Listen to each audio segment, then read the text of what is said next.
month on the stock photography journey, I've learned something new, whether that's my complete inability to be consistent regardless of my best efforts, or the weird personality quirks of each individual stock site. But the key phrase is here that I learn something new every single time. Not that it always makes sense, like my rejection reasons from Shutterstock this month that are very confusing, but more on that later. But for now, let's get into my 11th month sales update, which just quietly I'm pretty happy with. How I'm tracking with my goals, which I'm not super happy with, and Shutterstock's totally confusing reasons as to why it's rejected some of my images this month. Hey again everybody, and welcome back to my channel. And if YouTube's just introducing us, my name's Tracy from Red and the Wolf Photography, and on this channel I talk all things photography, mainly focusing on lessons I'm learning as somebody that's coming into the photography game a little bit later in life and wanting to turn my new passion into some form of income and being able to do it at home while raising and homeschooling 3 kids. And today is my 11th month stock photography update. I'll make sure to link up the stock photography playlist below, so if this is the first time you're seeing me and you want to check out my other stock videos, they'll be linked in the description below. Okay, for those of you that are only interested in the monthly sales, I'll get through that bit first. Because I remember when I was starting to get into stock photography, I was watching a lot of YouTube videos as well on the subject, and often just to see whether or not I thought it was right for me, I wanted to check out a lot of what the sales were that other photographers were making. So I'm currently uploading to 3 stock sites. And for those of you that missed the update that I've ditched Pond 5, LME and deposit photos, I'll make sure to link that video up here. I think it is on this side.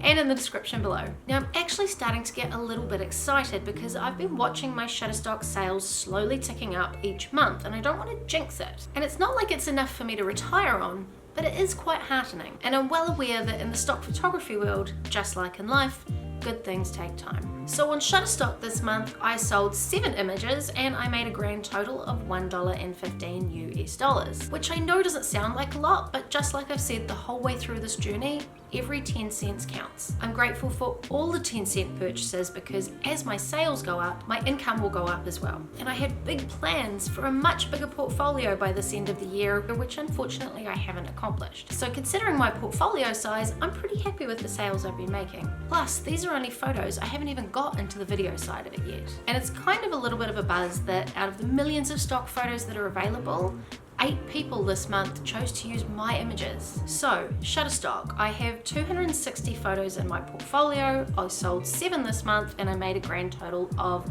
$1.15.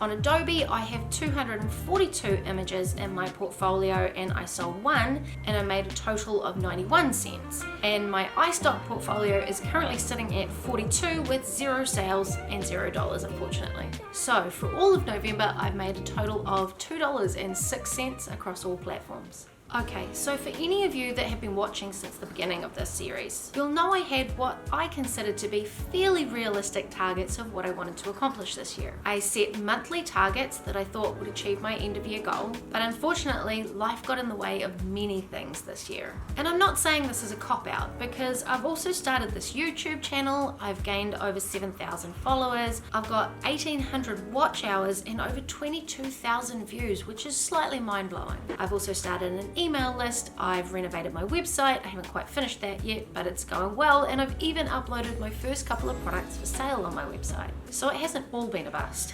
Now I say this not to excuse myself, but to give you a benchmark of what it's like at this age of our life where we're homeschooling 3 children, renovating, doing a million other things, and trying to start basically a brand new business, brand new YouTube, a brand new photography series. And I want to show that you can kind of accomplish a lot in life and yet still not always achieve the lofty targets that you set yourself. And truthfully, I'm never going to stop setting lofty goals for myself. I'm always going to challenge myself. But here's my frame.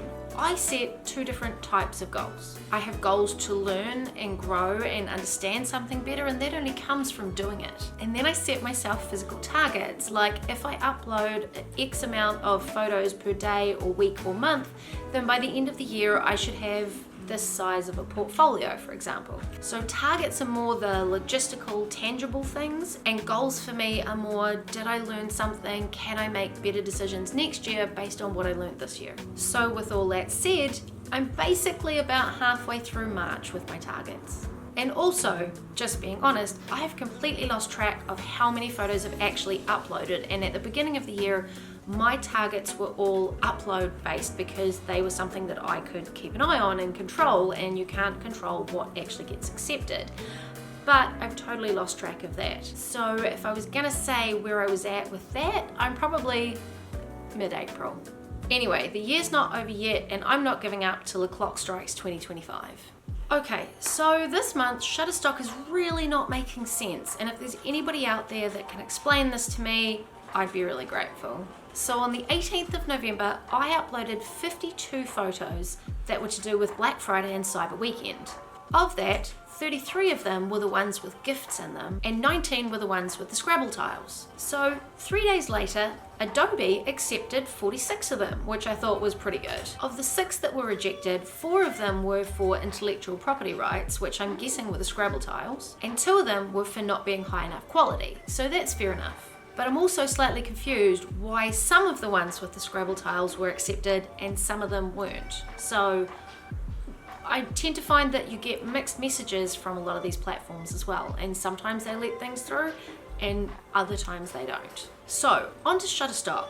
Shutterstock got back to me and they accepted 12 of my 52 images. I didn't get any of the Scrabble ones in, again for copyright issues, so I've learnt my lesson there. But the others were for metadata reasons, so that's things like your title, your keywords, stuff like that. So here's the crux of it.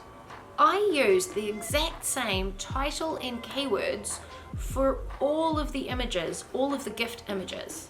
Like the exact same. I literally clicked all of them and went, here's the title and here's the keywords. Save, submit.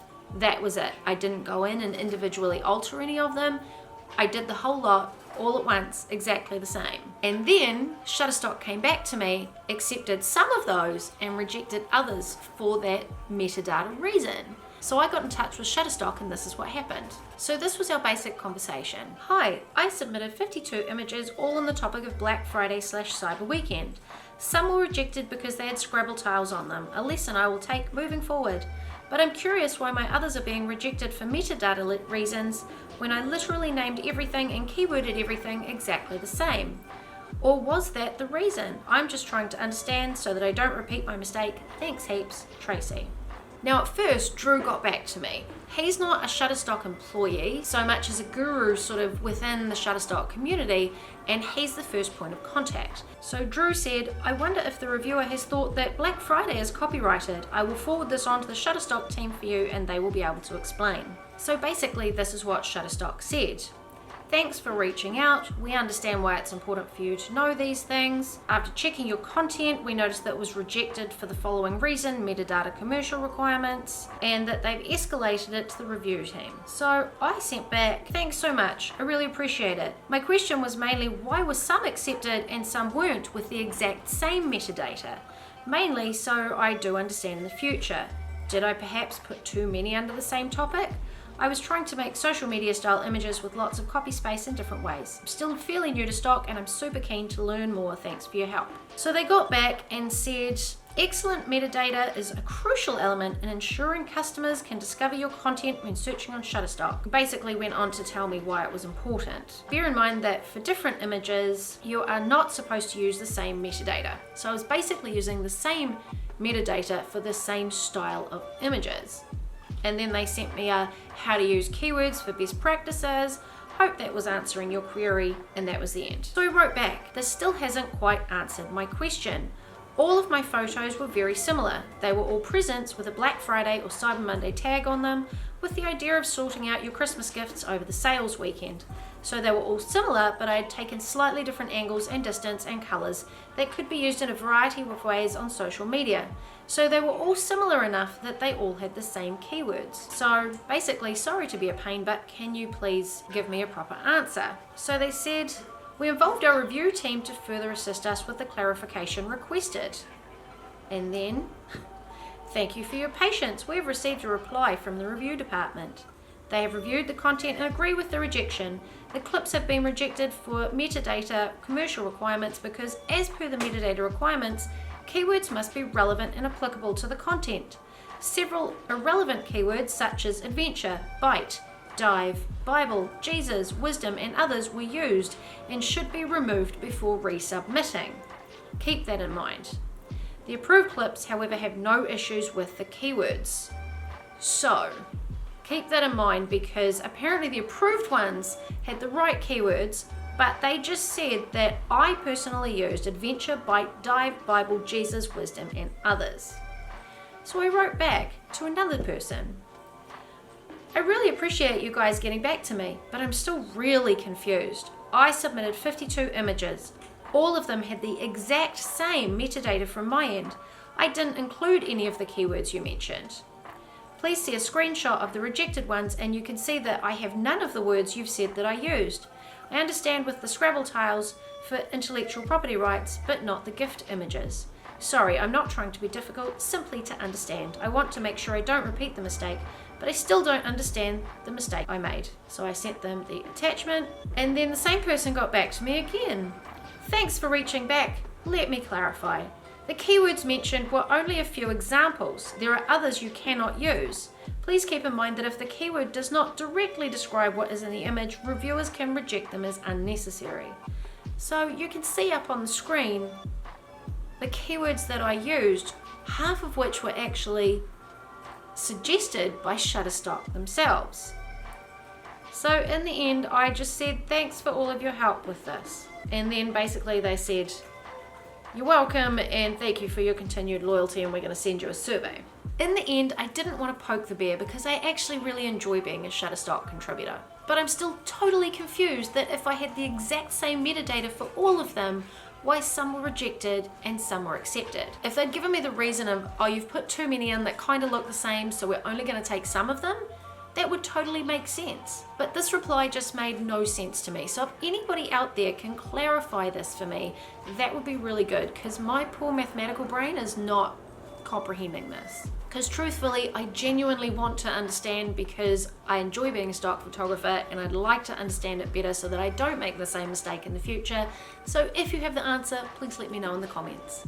As at this recording, which is officially Cyber Monday, which is the 2nd of December 2024, Shutterstock and Adobe have both reviewed the images and they've either been accepted or rejected. So the accepted ones are already up for sale, but iStock still hasn't come to the party, so by the time they are accepted, we'll be well past the point of needing them. So for December, even though it's basically already Christmas time, I am still going to be doing a full Christmas shoot to get up. I'm also going to be doing a shoot for New Year's, which includes things like calendars and diaries and celebration type photos. And I'm hoping to get into Valentine's Day too, so I can see myself doing Valentine's Day shoots on like Christmas. So that's my November roundup for my stock photography update. And if you haven't already, if you could do the YouTube things like and subscribe, that would be really, really helpful. And if you're ever looking for a completely free way to support your favorite creators, liking and subscribing and commenting actually does go a long way with the YouTube algorithm. It lets YouTube know that that channel or that video is worth pushing out to more people, which in turn grows their channel and then encourages them to make more content. So it's a win-win for everybody. So thanks for hanging out with me today, guys, and I'll see you in the next video.